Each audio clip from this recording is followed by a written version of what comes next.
Assalamualaikum warahmatullahi wabarakatuh. Halo semuanya, jumpa lagi dengan saya Chow Sing Sing, kurator dari podcast Horror Night Story. Halo, apa kabar semuanya? Semoga kalian semua sehat-sehat ya. Dan seperti biasanya, pada siang hari ini saya kembali dan akan menghadirkan sebuah kisah mistis untuk kalian semua.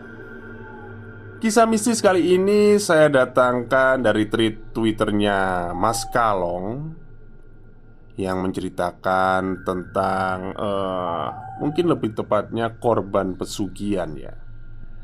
Jadi yang suka dengan ceritanya Mas Kalong bisa kunjungi tweet Twitternya, terus bisa juga kunjungi channel YouTube-nya yaitu Studio Horror, atau juga bisa didengarkan di Spotify. Udah ada juga ya di Spotify.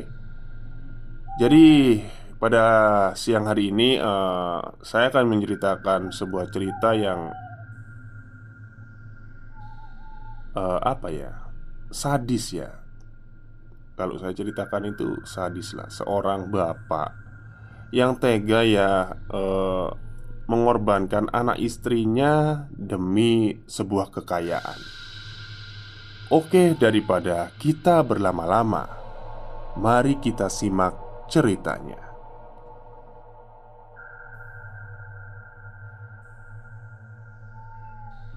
Sebuah cerita tragis yang saya dapatkan dari seorang narasumber istimewa ketika mudik kemarin. Namanya Buati. Bicara soal cerita Buati ini, saya jadi ingat dengan cerita yang masih berjalan, yaitu Tumbal Terakhir. Sama-sama pesugihan. Tapi yang ini baru pertama kali saya dengar. Sebuah cerita di mana Buati menceritakan salah satu pengalaman beliau yang menurut saya cukup menarik dan baru kali ini saya dengar.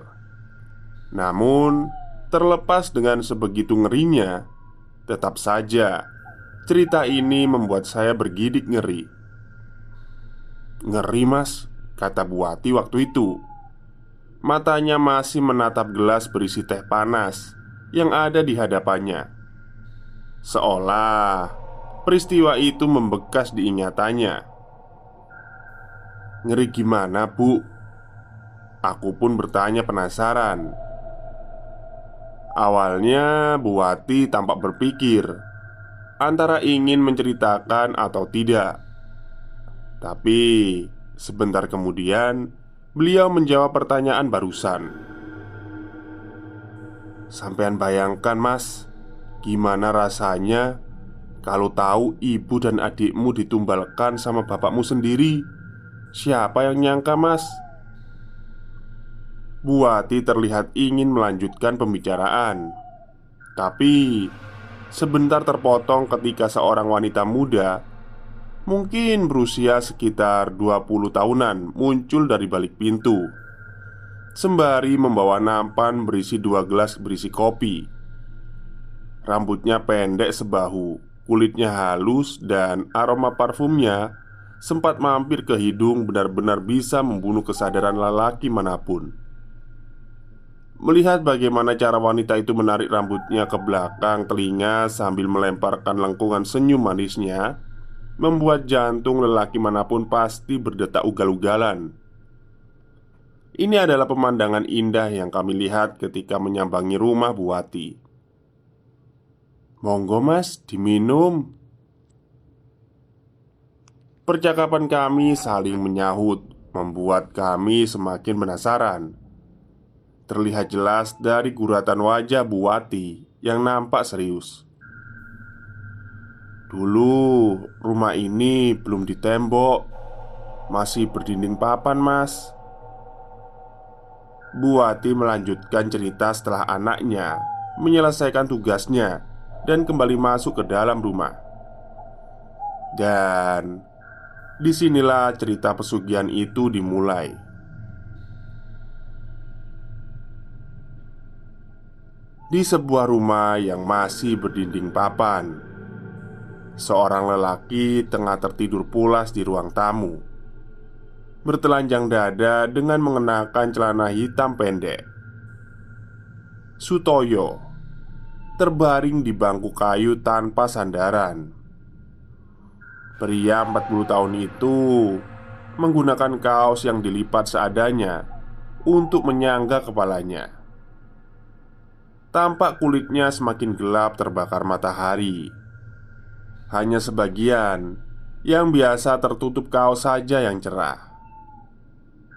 Sedangkan tubuh yang tadinya dibasahi keringat perlahan mengering. Tak lama muncul seorang wanita dari dalam kamar. Lastri, istri Sutoyo. Dia memandang suaminya yang sedang tertidur.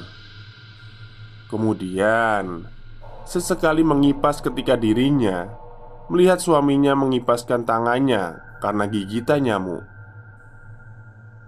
Hal itu dilakukannya hingga lebih dari 15 menit lamanya. Dia begitu sabar menjaga suaminya itu. Beberapa saat kemudian Sutoyo terbangun. Melihat sang istri di sampingnya, Sutoyo pun merogoh saku celananya. Dia menarik lembaran rupiah yang ada di sana lalu memberikannya kepada istri. "Alhamdulillah," jawab Lastri sambil tersenyum. Namun senyum itu seketika lenyap ketika ia selesai menghitungnya. "Kayaknya masih kurang mas untuk bayar utang sama bayar sekolah anak-anak. Ini berasnya juga mau habis." "Sabar bu, nanti tak usahakan nyari lagi," ucap Sutoyo menghibur istrinya. Meski nampak senang, sebenarnya dia sangat pusing.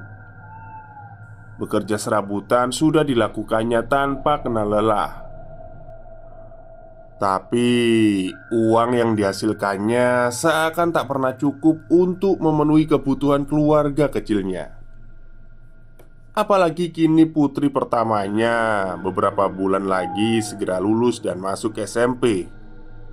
Tentu saja membutuhkan biaya lebih. Dalam kebuntuan tersebut, tidak ada yang bisa dilakukan Sutoyo kecuali berhutang kepada kerabatnya yang tinggal di desa sebelah. Dia pun segera bergegas mengayuh sepeda ontel untuk pergi ke sana. Jarak tempat tinggalnya sebenarnya tidak begitu jauh, namun untuk menuju ke sana ia harus melewati alas jati yang lumayan panjang. "Jalannya dulu masih tanah, mas. Berbeda dengan yang sekarang. Udah diplester aspal walaupun agak geronjalan," ucap Buwati di sela-sela cerita. Di tengah hutan, Sutoyo pun terpaksa harus mendorong sepedanya lantaran jalanan menanjak. Tiba-tiba dari belakang ada seseorang yang menepuk bahunya. Dia pun berbalik. Ternyata ada seseorang perempuan menyapanya dengan ramah. Namun Sutoyo tidak mengenalinya. Dia merasa baru kali ini bertemu. "Loh, sampean siapa?" tanya Sutoyo penasaran. "Saya orang sini, mas. Sudah lama juga di sini. Lagian, saya juga sering lihat sampean lewat jalan ini," jawab perempuan itu. Sutoyo cukup terkejut, manakala perempuan yang memiliki paras cukup cantik dan berkulit bersih itu ternyata mengenalinya. "Tapi kok saya baru tahu ya mbak?" Entah kebetulan atau tidak, tiba-tiba ada warga yang sedang melintas dan menyapa Sutoyo. Sutoyo pun menengok dan membalas sapaan itu. Namun seketika Sutoyo kembali menoleh ke arah perempuan tadi untuk melanjutkan percakapan. Ternyata perempuan itu sudah hilang. Nah, kalau kejadian mbak-mbak itu, warga sini sudah banyak yang tahu. Tapi mungkin loh ya, nasib bapak berbeda dengan yang lain. Kalau kata orang pintar, bapak disukai sama demit itu. Nah, setiap menemui mbak-mbak itu pasti ada aroma bebauan kembang sembojo, mas. Merinding saya. Kayak di tengah alas gitu, ungkapnya pada saya. Tanpa pikir panjang, Sutoyo pun segera mengayuh kembali sepedanya, melanjutkan perjalanan ke desa sebelah dengan menyisakan sedikit tanda tanya. Siapa sebenarnya mbak-mbak itu, pikirnya. Malam itu Sutoyo hanya mendapat sedikit uang pinjaman dari kerabatnya karena hutang yang lalu belum mampu terbayar. Membuatnya pulang hanya membawa beras 1 kresek kecil dan umbi talas. Anissa datang dan merengek pada sang bapak untuk dimilikan sepeda. Mengingat jarak dari rumah ke sekolah cukup jauh, membuat kaki Anissa bengkak dan melepuh. Sutoyo semakin pusing ketika Wati juga mengeluh tentang uang SPP yang belum terbayarkan berbulan-bulan. Ia pun menatap sekantong kresek berisi beras yang dibawanya dengan nanar. Bahkan untuk makan sehari-hari pun sangat sulit. Tak terasa, 3 gelas kopi yang tadinya penuh sekarang tinggal separuh. Kami masih serius mendengarkan cerita dari Bu Wati ini. Bu, kemarin sepulang sekolah Wati ketemu sama mbak-mbak di tengah alas. Baru sekali Wati ketemu. Itu siapa ya, Bu? Tanya Wati penasaran. Coba nanti tanya bapak, Nduk. Masalahnya ibu juga nggak tahu. Siapa tahu bapakmu ngerti. Wati pun segera menanyakan hal itu kepada bapaknya. Mbak-mbak rambutnya panjang, Duk.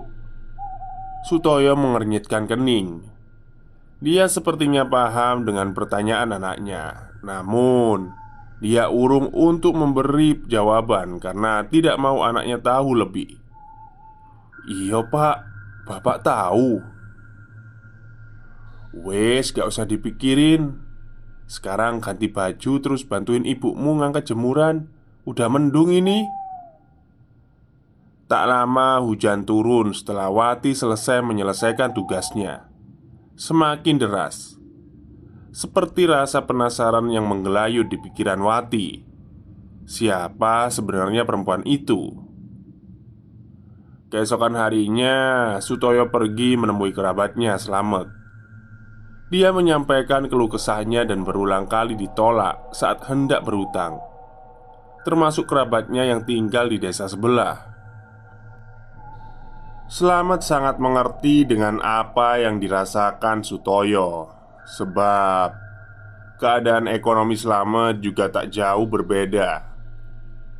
Istri mengeluh setiap hari, hingga anak merengek menangis sudah menjadi hal yang lumrah. Tak jarang hal itu membuat mereka jarang berada di rumah.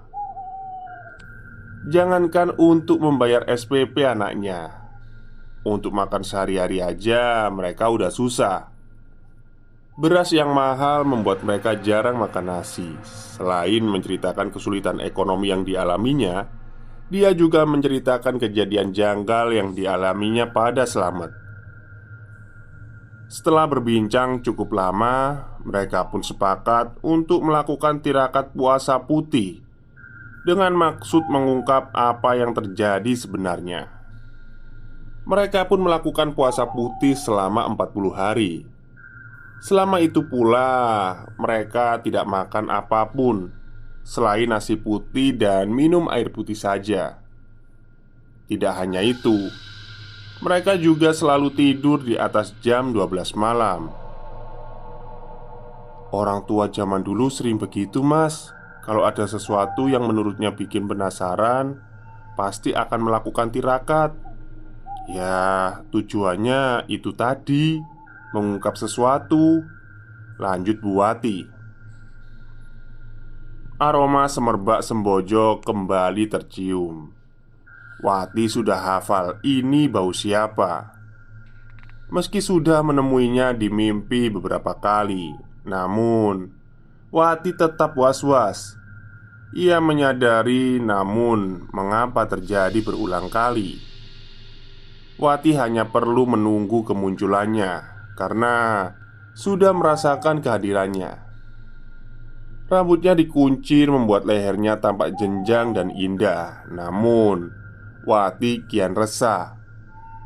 Senyumnya menawan, tapi bagi Wati terasa menakutkan. Begitu ramah dan mempesona. Namun Wati tahu jika dia bukanlah manusia. "Aku Sumiati. Saya juga tahu bapakmu Sutoyo." Begitu kata Bu Wati ketika dirinya mengingat-ingat kembali memori yang sudah puluhan tahun terjadi. Wati bisa mendengar namun tak bisa menjawab. Dia juga sudah tahu apa yang akan terjadi selanjutnya. Pasti sama seperti sebelumnya. Namun Wati belum paham akan isyarat mimpi itu. Ia tak pernah berani menceritakan yang sebenarnya, apalagi kepada orang tuanya. "Pak, sekarang kenapa rasanya berbeda ya suasana di rumah?" Sutoyo hanya menoleh sebentar, memastikan jika yang bicara itu adalah Wati.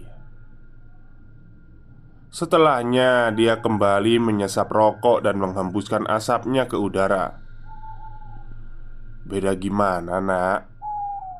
Bapak tidak merasakan apa-apa kok," jawab Sutoyo. "Iya, Pak. Rasanya seperti ada yang mengawasi rumah kita," jelas Wati bernada penasaran. "Itu hanya perasaanmu aja, Nduk.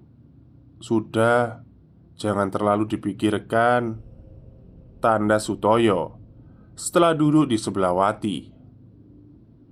Wati pun hanya diam. Dia tidak berani membantah bapaknya. Meski dia yakin ada sesuatu yang tidak beres di dalam rumahnya.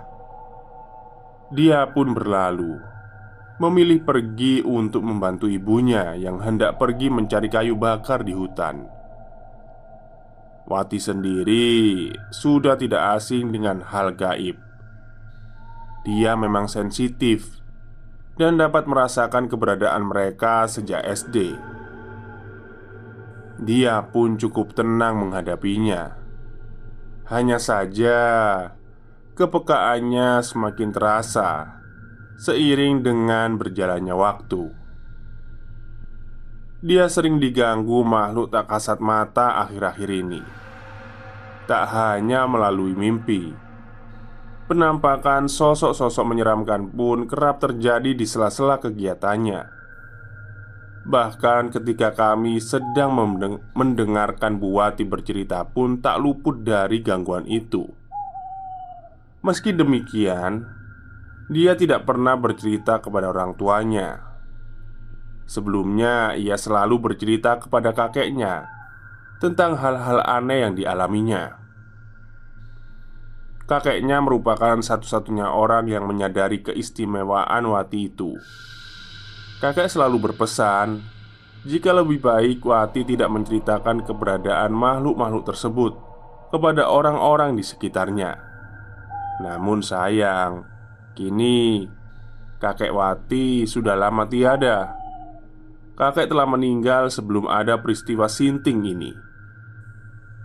Sehingga kini Wati hanya memendam itu sendiri. Dia bersikap acuh seakan tidak dapat melihat mereka. Padahal Wati ingin berteriak setiap kali melihat sosok-sosok yang menakutkan itu. Sore itu, Sutoyo berjalan kaki. Dia pergi menuju hutan seorang diri. Tak lebih dari 1 jam, dia berhenti di depan sebuah pohon. Pohon yang besar dan rindang. Pohon itu berbeda dengan pohon lain di sekitarnya. Terdapat lubang lumayan besar di tengahnya. Dia pun mengelilingi pohon itu sebelum mengeluarkan isi kantong plastik yang dia pegang sejak tadi. Dia mengeluarkan segenggam bunga berwarna-warni yang jumlahnya cukup banyak, lalu menyebarnya ke tanah, seakan-akan memagari pohon itu. Tiba-tiba tercium aroma kembang sembojo sebelum sosok perempuan cantik itu muncul. "Aku Sumiati, Mas. Aku sudah lama menunggu kamu. Aku suka sama kamu," ucap perempuan cantik yang berdiri tepat di belakang Sutoyo. Dia pun mengundang Sutoyo untuk datang dan masuk ke rumahnya. Saat pintu terbuka, dirinya begitu takjub melihat kekayaan yang ada di dalam rumah itu. Semua perabotan yang ada di kediamannya terbuat dari emas. Kalau waktu itu belum terlambat, ada jeda sejenak. Pandangannya beralih menatap jauh keluar. "Mungkin Bapak masih bisa selamat," sambung Buati sembari menghembuskan nafasnya. Terlihat seperti menahan kesedihan. Sangat jelas dari raut wajahnya. Setelah berkeliling melihat isi rumah Sumiati, Sutoyo hendak berpamitan. Namun Sumi menahannya agar tinggal lebih lama. Siapapun tidak akan mampu menolak tawarannya. Begitu pula dengan Sutoyo. Kecantikannya tidak dapat dipungkiri. Parasnya yang begitu elok, tubuhnya yang molek, hingga tutur katanya yang begitu mempesona. Namun yang mengejutkan, Sumi terang-terangan meminta untuk dinikahi. Begitu terkejutnya hingga Sutoyo pun terdiam. Meski dia memiliki hasrat, namun Sutoyo tak sampai hati. Dia masih ingat dengan anak dan istrinya. Terbayang kondisi rumahnya yang reot, utangnya yang menumpuk. Anak istrinya yang sering kelaparan membuatnya teriris. Seakan dapat membaca pikiran Sutoyo, Sumi berjanji akan memberikan semua harta yang dimilikinya kepada Sutoyo. Dia pun menjamin kehidupan Sutoyo akan kaya raya. Tidak akan kekurangan satu barang pun, asalkan dia mau menikahinya. Tawaran yang begitu menggiurkan membuatnya terhanyut dalam pikiran. Ia menyadari jika selama ini dia telah menyeret keluarganya hidup dalam lingkaran kemiskinan. Namun, apakah kemiskinan ini akan terus dia wariskan kepada anak cucunya? Tidak akan, batin Sutoyo waktu itu. Tapi hal yang sesungguhnya dirinya belum ketahui adalah keputusannya untuk menikahi Sumiati menjadi malapetaka bagi keluarga kecilnya itu. Pagi sekali, setelah Sutoyo mengantar Wati ke sekolah, dia seperti tergesa-gesa. Wati tahu betul jika bapaknya pagi itu sedikit berbeda. Di sebuah pasar, Sutoyo kesana kemari melihat kambing yang dijajakan para pedagang.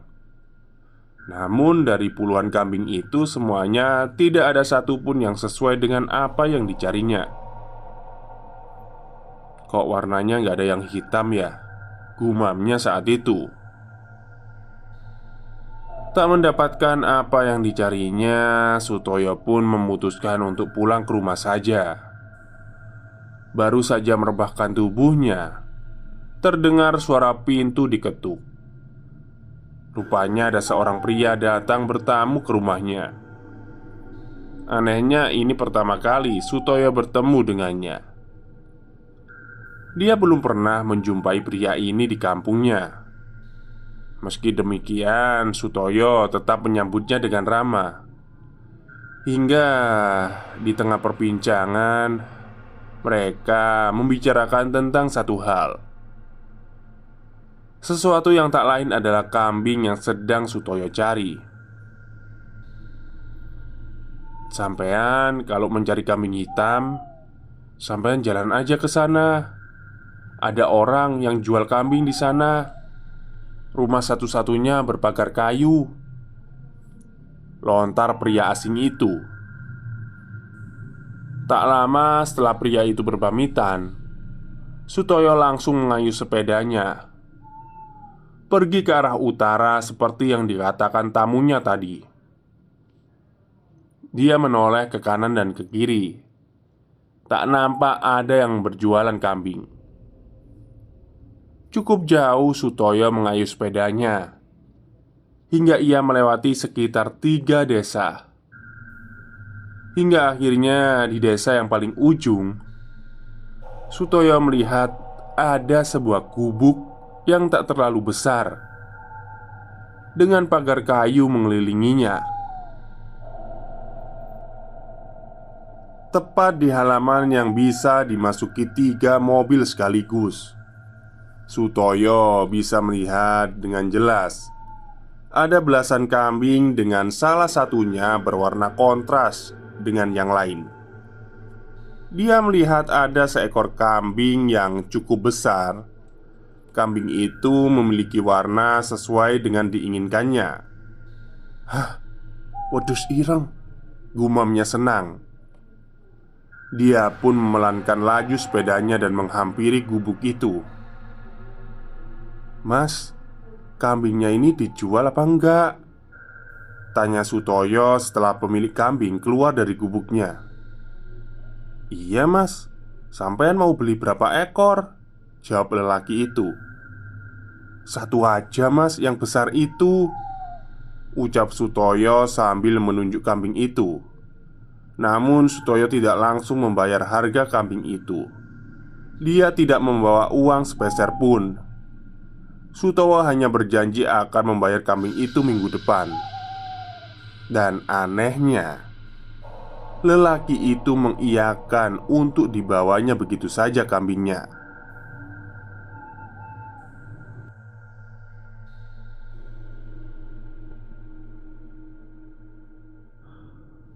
"Kambing ini mau tak sembelih 2 hari lagi bu, untuk acara syukuran. Sampean masak ya," ucap Sutoyo kepada istrinya. Dia mengatakan jika dirinya akan mendapat rezeki besar, sehingga hal itu perlu disyukuri. Istrinya pun sumringah mendengar hal itu. Dia pun segera pergi ke rumah tetangga untuk meminta bantuan.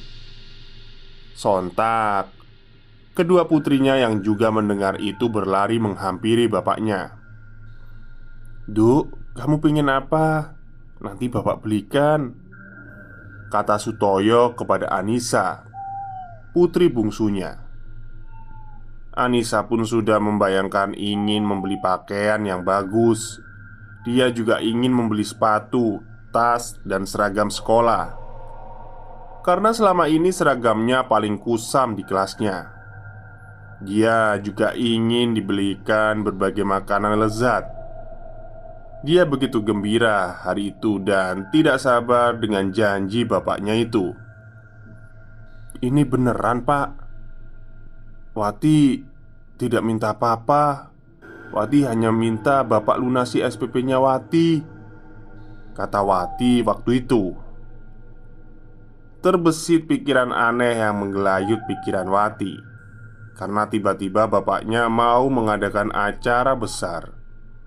Tapi ia tetap berpikir positif. Semoga saja bapaknya memang mendapatkan rezeki yang banyak dan bisa memenuhi semua kebutuhan. Wati malu pak, berulang kali ditanya sama guru, disuruh melunasi SPP. Lanjutnya, "Iya, Nduk, tenang aja. Nanti bapak lunasi SPP-mu di sekolah," jawab Sutoyo lantas memeluk kedua putrinya. Tak sadar, air matanya menetes. Ia cukup terpukul mendengar jawaban Wati. Dia juga berjanji akan membangun rumah yang layak bagi mereka. Selama ini mereka belum memiliki kamar mandi dan WC, sehingga mereka harus numpang mandi di sumur tetangga setiap hari. Dia juga ingin membeli beberapa lemari agar pakaian mereka tidak lagi disimpan dalam kardus. Malam semakin larut, namun Lastri dan tetangganya masih sibuk di dapur. Mereka mempersiapkan bumbu-bumbu untuk memasak daging kambing besok. Sedangkan Sutoyo masih berada di teras sedang minum kopi bersama tetangganya. Sementara adiknya berada di atas ranjang, sudah terlelap sejak tadi. Sementara itu, Wati merasa tak asing dengan tempat sekarang ia berdiri. Dia di tengah hutan. Hutan yang tidak asing. Hutan yang sering ia lewati. Ya, ini adalah hutan saat pertama kali dia bertemu dengan perempuan cantik itu, Sumiati. Dia pun berjalan masuk ke dalam hutan.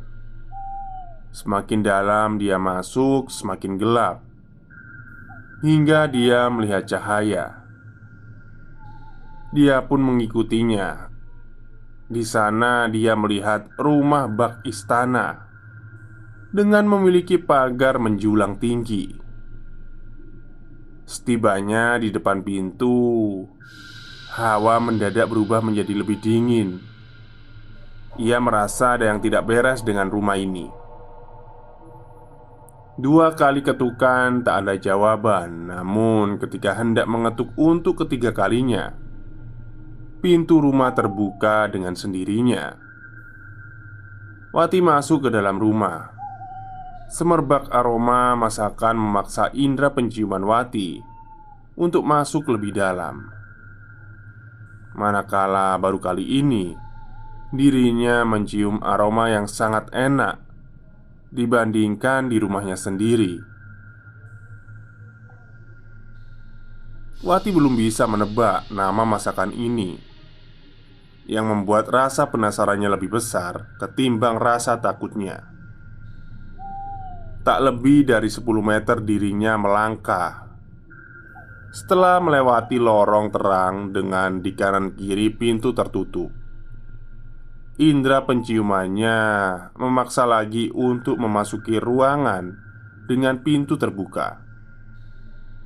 Di sana, tepatnya di ruangan seperti dapur dengan beberapa perabot yang lengkap, Wati melihat dengan mata kepalanya sendiri. Hal yang sangat mengerikan terjadi. Benar-benar jelas di matanya. Di ruangan itu, dia melihat ibu dan adiknya ada di sana. Namun, bukan itu yang membuatnya ngeri, tapi apa yang sedang mereka lakukan, itu yang membuatnya ngeri. Wati melihat ibunya sedang memasak, tapi dia tidak menggunakan peralatan masak pada umumnya. Dia menggunakan tangannya sendiri untuk mengaduk makanan yang sedang mendidih itu. Wati berteriak memperingatkan ibunya, namun sepertinya tidak didengarkan. Hal yang tak kalah sinting juga dilakukan oleh adiknya sendiri. Dia terlentang di atas meja makan. Dia meringis menahan sakit, menahan tajamnya pisau yang mengiris bahan makanan tepat di perutnya hingga wajahnya. Wati berteriak kembali untuk memperingatkan adiknya berhenti melakukan hal gila itu. Namun sama sekali tak ada jawaban. Wati tak sanggup melihat hal itu. Dia hanya bisa menangis histeris.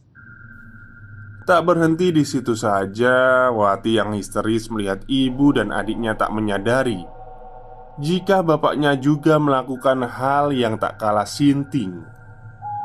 Di ruangan sebelah, tepatnya di ruangan pintu tertutup dengan lampu menyala, terlihat dari pantulan cahaya dari lubang udara.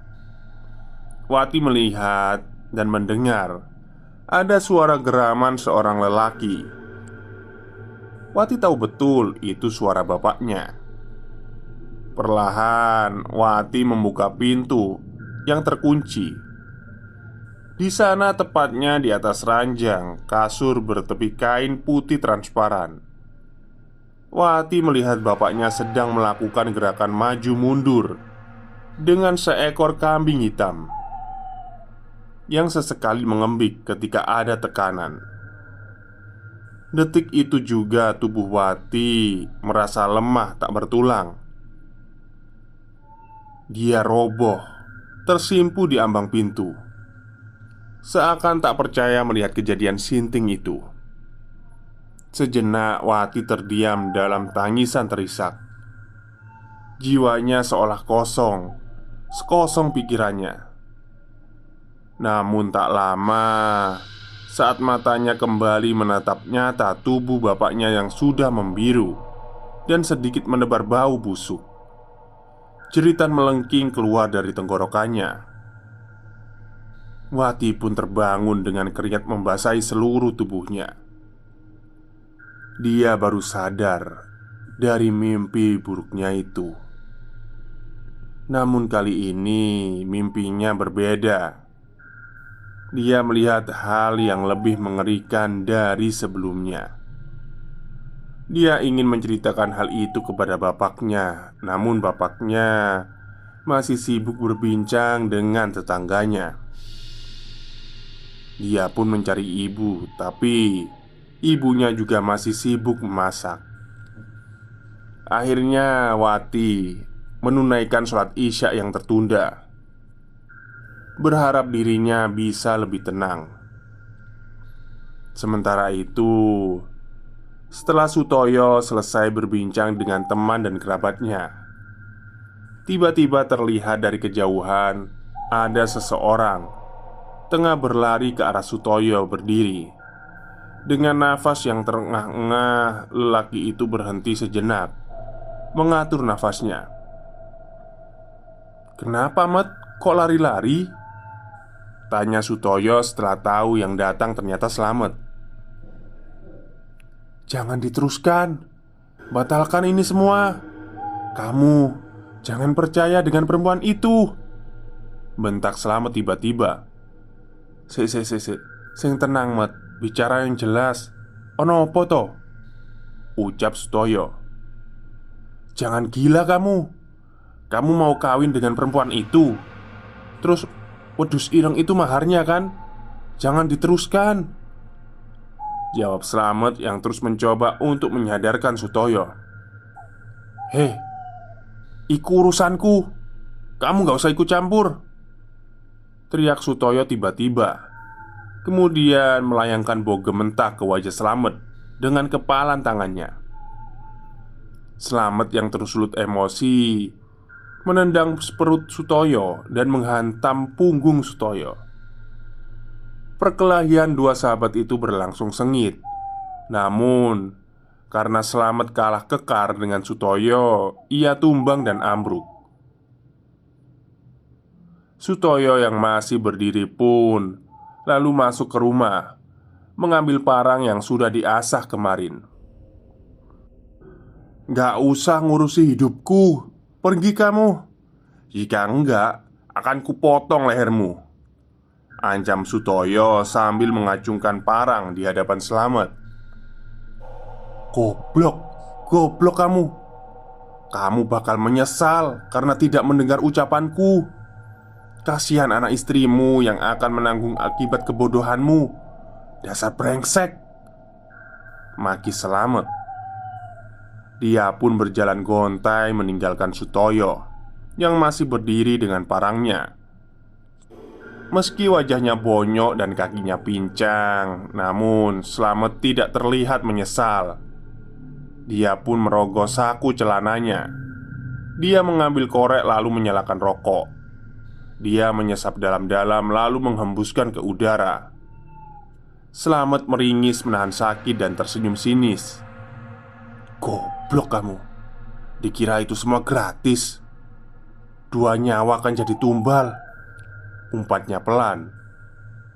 Sutoyo masih kesal lantaran ulah Slamet. Dia pun kembali masuk ke rumah dan menutup pintunya. Dia pergi ke dapur, lalu mengasah parangnya. Semakin tajam parang itu, setajam keinginannya untuk lepas dari jeratan kemiskinan yang membelenggunya sejak kecil. Dia tidak ingin mewariskan kemiskinan ini ke anak cucunya. Mereka harus hidup layak dan berkecukupan. Cukup aku saja yang menderita. Anak cucuku jangan, batin Sutoyo. Di sisi lain, Wati yang melihat kejadian itu nampak mempias. Tubuhnya gemetar hebat, manakala kalimat yang dilontarkan Pak De Slamet sesuai dengan gambaran mimpi Wati. Oke, mungkin itu dulu ya untuk tweet Twitter yang ditulis oleh Mas Kalong. Karena ini panjang, jadi kemungkinan ada 2 part yang akan saya ceritakan di sini, dan ini adalah part pertamanya. Baik, mungkin itu saja yang bisa saya ceritakan untuk siang hari ini. Kurang lebihnya saya mohon maaf. Wassalamualaikum warahmatullahi wabarakatuh.